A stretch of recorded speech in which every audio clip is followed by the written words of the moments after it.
এই দেখো আমাদের ঘরে কী কী সবজি এসে গেছে দেখে নাও। পাট শাক কালকে রাত্রেবেলা এনেছে, এখনই কেমন কেমন হয়ে গেছে। মোচা, পেঁপে, এই চিচিঙে, কুমড়ো ফ্রিজে তুলিনি বলে নষ্ট হচ্ছে কিনা কে জানে। কাঁকরোল, এই যে এখানে আছে দেখতে পাচ্ছ কাঁচকলা, ওল। ঠিক আছে, চলো এবার সবজিগুলো সব কেটে নিই, রান্না করে। অনেক বেলা হয়ে গেছে, এডিট নিয়ে কতক্ষণ লাগালাম কিন্তু তবুও পারলাম না। কী করে আমার ভিডিওগুলো সব অফ হয়ে যাচ্ছে আমি জানি না, ডিলিট হয়ে যাচ্ছে, আমি তোমাদের কাছে সব ছাড়তেও পারছি না। সকাল থেকে চেষ্টা করে করে এখন দেখো আমি এখানে বসেছি, তোমার সবজি দাদা ওই যে এই জন্য মেয়ে নাম নাম নাম নাম নাম তুতান লুসিকে দেখ, লুসি কি করছে? ওই ডিমের ওইগুলো খেতে উঠেছে না, ওখান থেকে নামছে, বুঝতে পেরেছি তুই আসছিস। ওই ললিতাকে দেখে চলো কাজগুলো সেরে নি, বেলা হয়ে গেছে অনেক। দেখো আজকে এই যে আবার কাঁচকলা আলু কেটে নিয়েছি, আর পাট শাক বেছে বেছে এইটুকুই পেয়েছি, ওই জন্য একটু পেঁয়াজ, কাঁচা লঙ্কা, একটু কালো জিরে, বেসন টাসন দিয়ে মেখে নেবো, একটু খাবার সোটা দেবো, দিয়ে এটা বড়া করবো আর ডাল করবো। এই হচ্ছে আজকে আমাদের দুপুরের মেনু। ঠিক আছে, রাত্রে কী করবো সেটা পরে ভাববো, এখন তো এটা করে নিই, কেন বেলা হয়ে গেছে, এখনো আমার প্রচুর কাজ রয়েছে। ঠিক আছে, চলো এগুলো আমি করে নিই। না করতে করতে টেবিলের ফাঁকটা আছে না, টেবিলের ফাঁকে সব জিনিসগুলো যে নামিয়েছি এগুলো ঝাড়পোছ করছি, টনটন করে দেখাচ্ছি। এই যে টেবিলের যে প্লাস্টিকটা একটু ছিঁড়ে ছিঁড়ে গেছে, এটা কেটে ওখানে পাতবো জানো।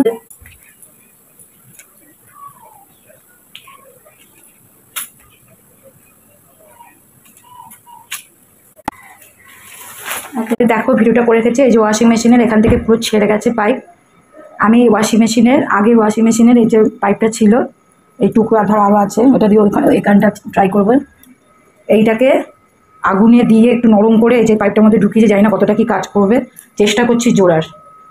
আমাকে কত কিছু চেষ্টা করতে শুধু দেখে যাও, আর ওদিকটা কী করে জোড়া যায় সেই চেষ্টাটা করছি। তো কোনো অসুবিধা নেই, চেষ্টা করে দেখি কি হয়।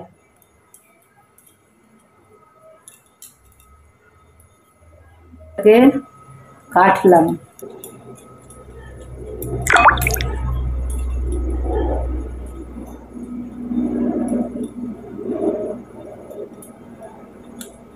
তাপ দেওয়ার প্রয়োজন আছে।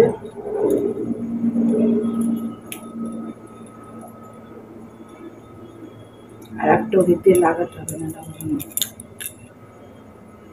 আমি এটা বাড়ির ওয়াশিং মেশিনের পাইপ ফেটে গেছিলো, সে ফাটা জায়গাগুলোকে বাদ দিয়ে ভালো জায়গাগুলোকে কেটে আলাদা করে রেখে দিয়েছিলাম, সেই অংশগুলো।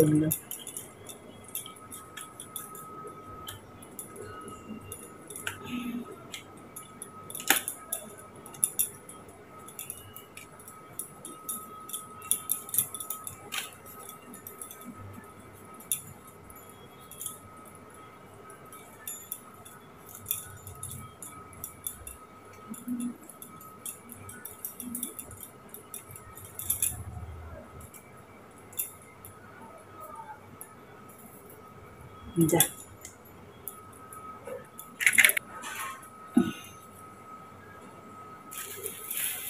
এখানটা কিছু করা যাবে না এখন, কারণ আমি এটা কাটতে চাইছি না, ওটা কাটতে পারলে আমি করে দিতাম, কিন্তু ওটা কাটতে এখন চাইছি না। যখন এটা পুরোপুরি নষ্ট হয়ে যাবে এখন এটা প্লাস্টিক দিয়েই বেঁধে দিই।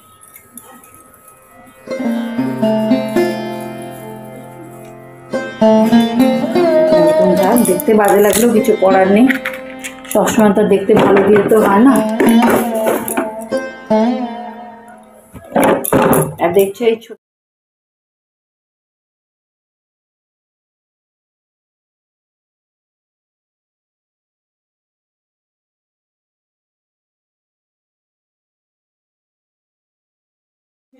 দেখেছো আজকে সব ঠাকুর দেখো স্নান করিয়েছি, কি সুন্দর পরিষ্কার লাগছে দেখেছো। দেখো এই মাকে পাথরটা পরিষ্কার করে পাথরের উপর বসিয়েছি, আর নকুলদানাগুলো দেখো ঠাকুরকে যে ভোগ দিয়েছি, নকুলদানাগুলো কি বড় বড় দেখেছো, তোমরা বুঝতে পারছো না মনে হয়, বিশাল বড় বড়। এই দেখো অনেক বড়, ছোটই লাগছে, তোমরা এমনি বুঝতে পারছো না। দেখো এখানে দেখলে বুঝবে, এগুলো দেখেছো কত ছোট, আর এগুলো দেখো কত বড়। ও বাজাতে পারি না, আমার শ্বাসকষ্ট হয়, আমি পারি না। ভালো লাগছে না? রাধা কৃষ্ণকে দেখো কি সুন্দর। বাঁশি কিনবো করে, বাঁশি একটা কিনে বসাতে হবে, হচ্ছে না আমার, হয়ে উঠছে না। দেখি কবে হয়, যখন ভগবান চাইবে তখনই হবে, তার আগে কোনোটাই হবে না। আর দেখো এই মায়ের হাতে সে মুন্ডমালা তো খুলে গেছিল, আমি আর লাগাইনি কেন, আমার পছন্দ নয় বলে।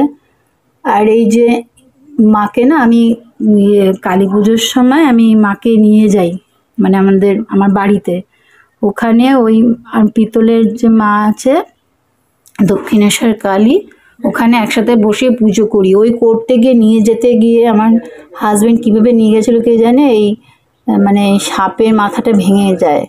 আমি আটকে দিয়েছিলাম, আবার আজকে দেখি আবার ভেঙে গেছে। দেখি আবার আটকাবো, যদি ঠিক করে আটকাতে পারি তো ভালো, না হলে এরমই থাকবে, কোনো ব্যাপার না। কেন আমাদেরও শরীরে অনেক খুন দিয়ে দিই না জলে। তোমার ক্ষমা করো, আমি কথাটা ভুল বলে ফেলেছি। ঠিক আছে চলো দর্শন করে নাও ভালো করে।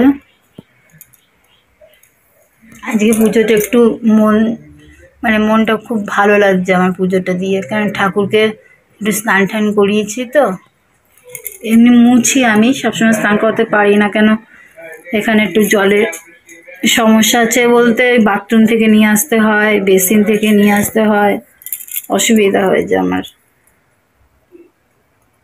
ভালো লাগছে না বলো, বারবার তোমাদের জন্য দেখাচ্ছি, আমার তো খুবই ভালো লাগছে দেখতে।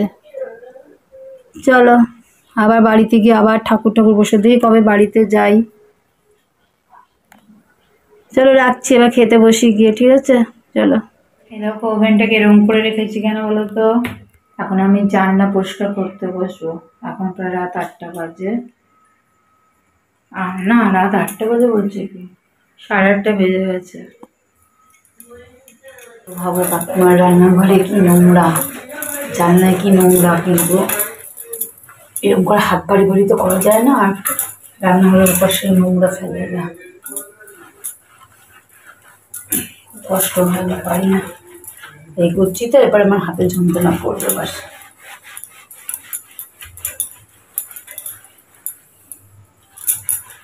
আমার ফোনে কি হচ্ছে জানি না, ভিডিওগুলো সব থেকে সব চলে যাচ্ছে, বুঝতেও পারছি না কি হচ্ছে ফোনটার মধ্যে। কি বলবো বলো,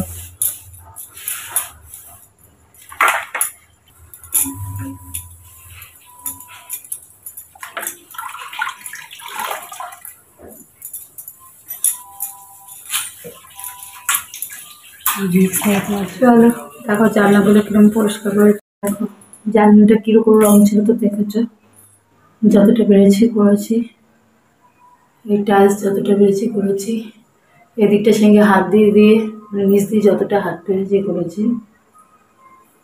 দেখি আমাদের একটা ঘর দেখছি, যদি ফাইনাল হয়ে যায় এখান থেকে যেতে পারলে বাঁচি, যদি আমাদের ভাগ্য ভালো না, আর সেই বাড়িতে কিছু প্রবলেম হবে কিনা তো জানি না। ভাড়া বাড়িতে থাকা মানে খুব ভাগ্য থাকলে তাহলে ভালো বাড়ি পাওয়া যায়, বাড়িওয়ালা পাওয়া যায়। এই একবার পরিষ্কার করেছিলাম, কিন্তু আবার পরিষ্কার করতে হবে, আবার তেল চিটে হয়ে গেছে। এগুলো করা যে কি কষ্ট হয় আমার, কি বলবো তোমাদের। আর এই ছোট্ট রান্নাঘর তো দেখতে পাচ্ছ, আর এমনিতেও রান্নাঘরে জিনিসপত্র নোংরা হয় খুব তাড়াতাড়ি, তোমরা সবাই জানো সেটা। আর এগুলো এখানে ভিজিয়ে রেখেছি, ন্যাকড়াগুলো, কটা বাসনগুলো ভেজে রাখলাম। চলো একটু হাঁপাচ্ছি আমি খুব, চলো।